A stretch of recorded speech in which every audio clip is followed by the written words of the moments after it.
सुनिए जी, आज तो घर में अनाज का एक दाना भी नहीं बचा है। दाल की पोटली भी खाली है और जो बचा हुआ आटा था वो भी सुबह ही खत्म हो गया। मुझे तो कुछ समझ नहीं आ रहा कि अब मैं क्या करूं।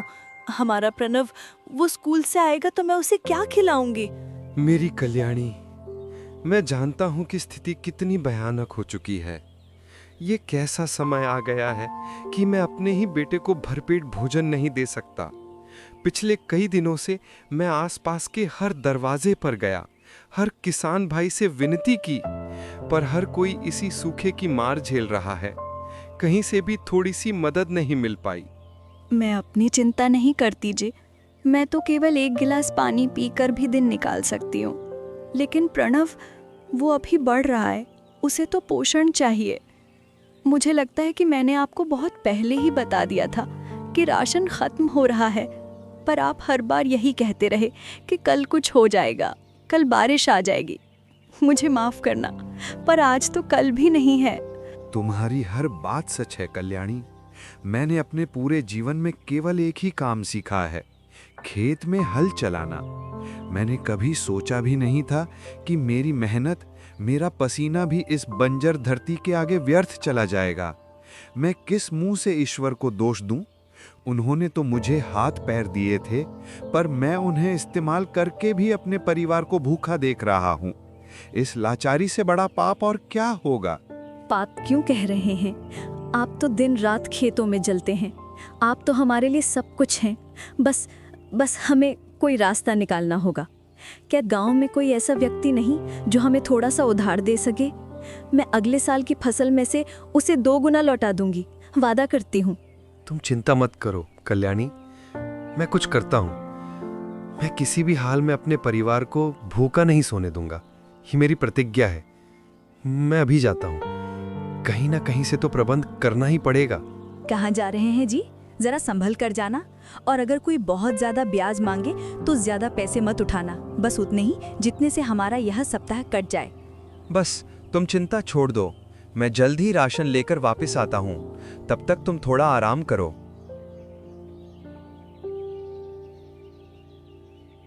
धनंजय तेजी से चल रहा था, लेकिन उसके मन के भीतर एक भयानक तूफान चल रहा था।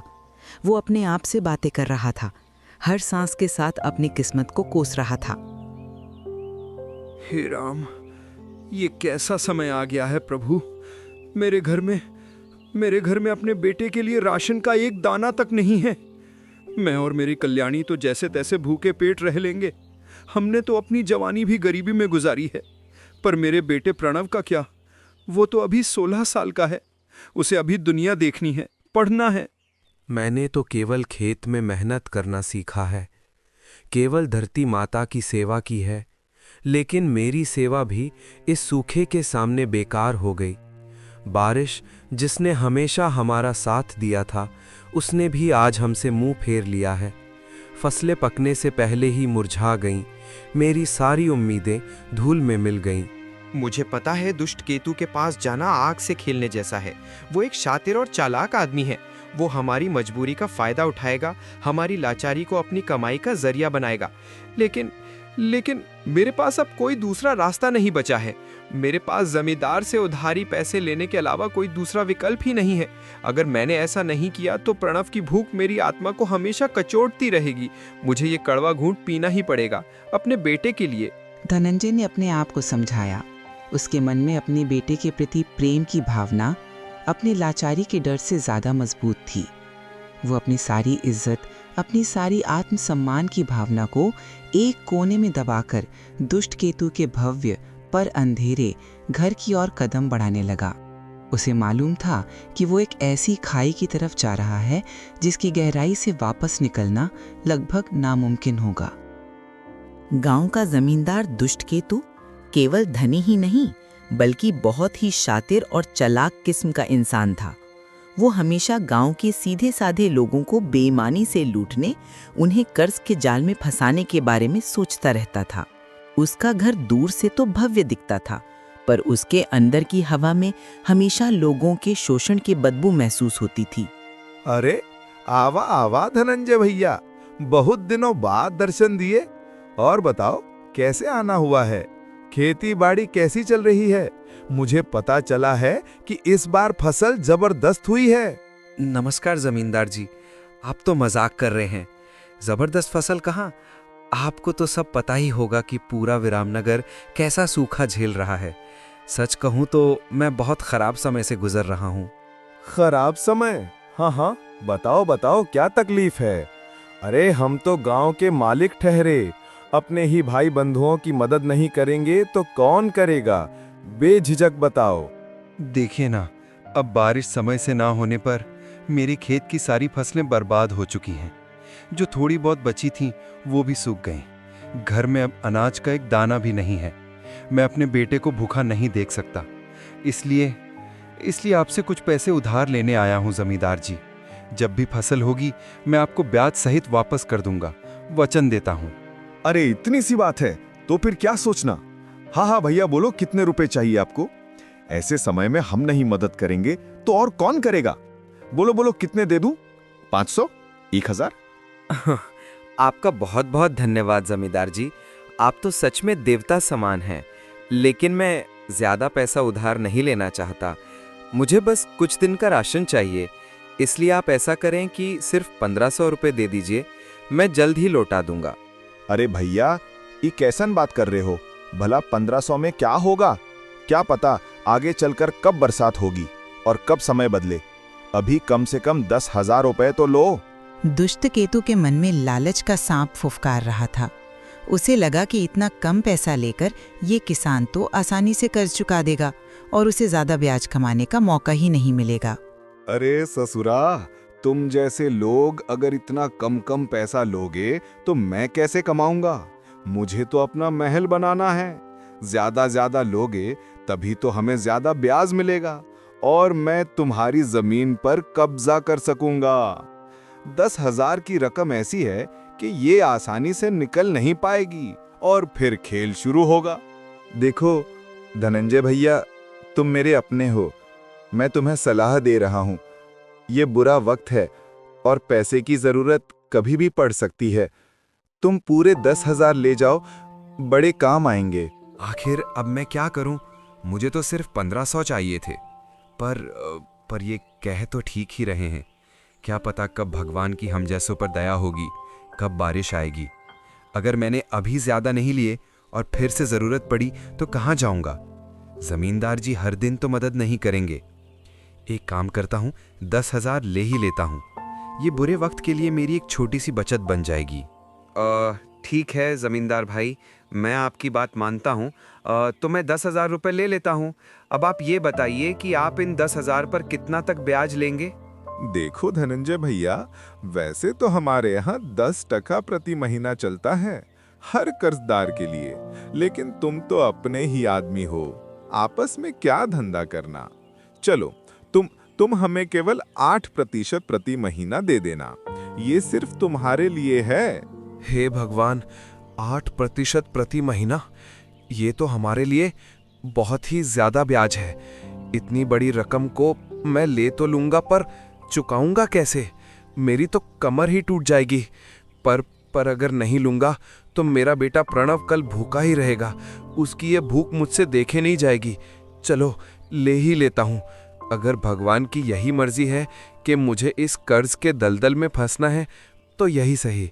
मुझे अपनी किस्मत पर भरोसा करना होगा। अरे धनंजय भैया, क्या हुआ? क्या सोच रहे हो? ब्याज के बारे में तो नहीं सोच रहे हो? इतना हिसाब किताब मत लगाओ। जमींदार भाई, इतना बड़ा ब्याज कैसे?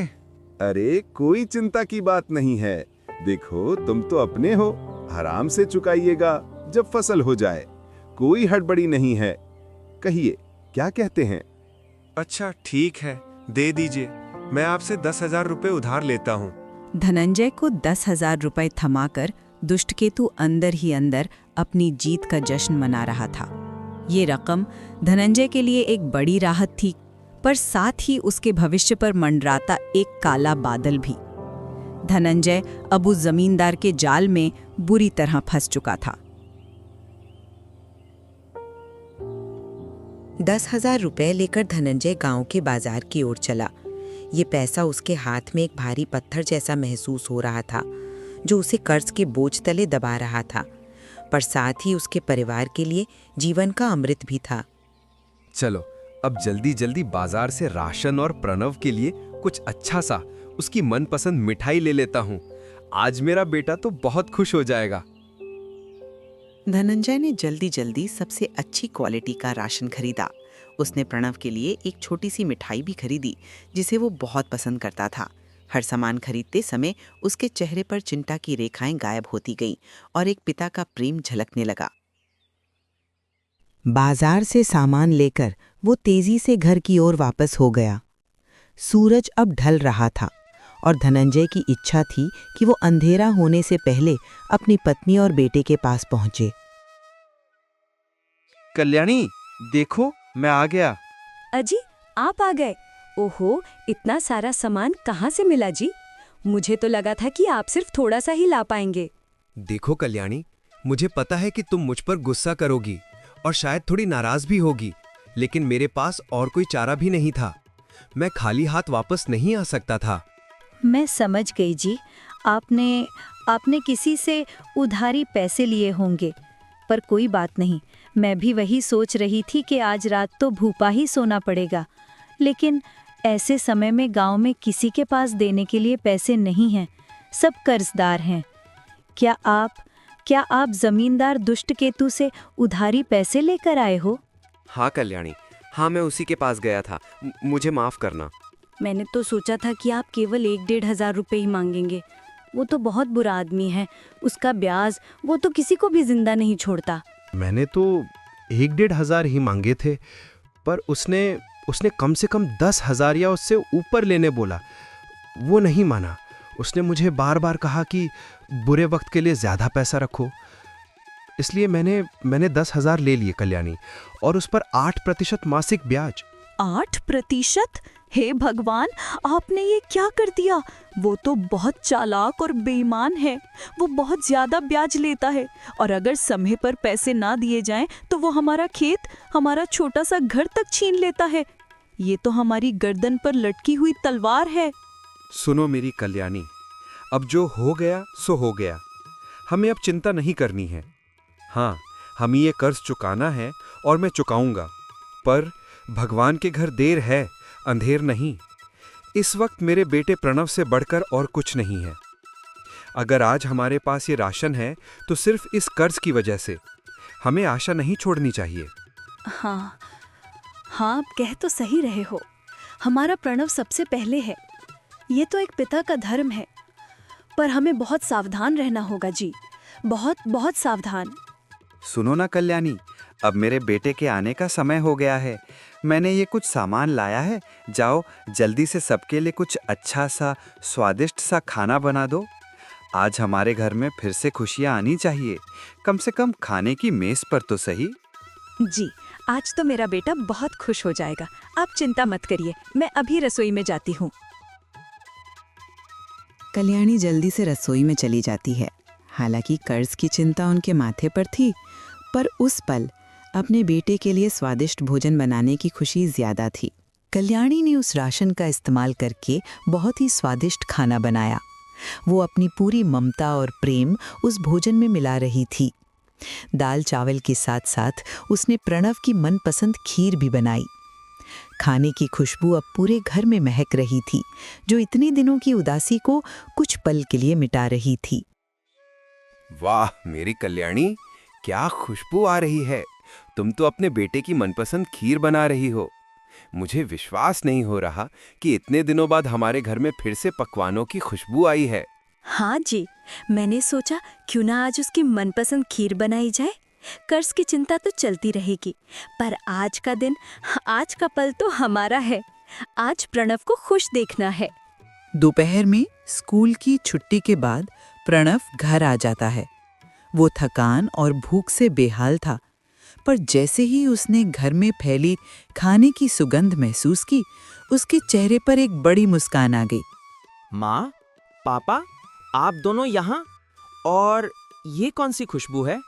मुझे लगता है कि आज माँ ने मेरी मनपसंद खीर बनाई है। क्या आज कोई त्योहार है? नहीं बेटा, कोई त्योहार नहीं है, बस आज तुम्हारी माँ का मन किया कि वो अपने प्यारे बेटे के लिए कुछ अच्छा सा बनाए। आओ जल्दी से हाथ मुंह धो लो और हम सब साथ बैठकर खाना खाएंगे।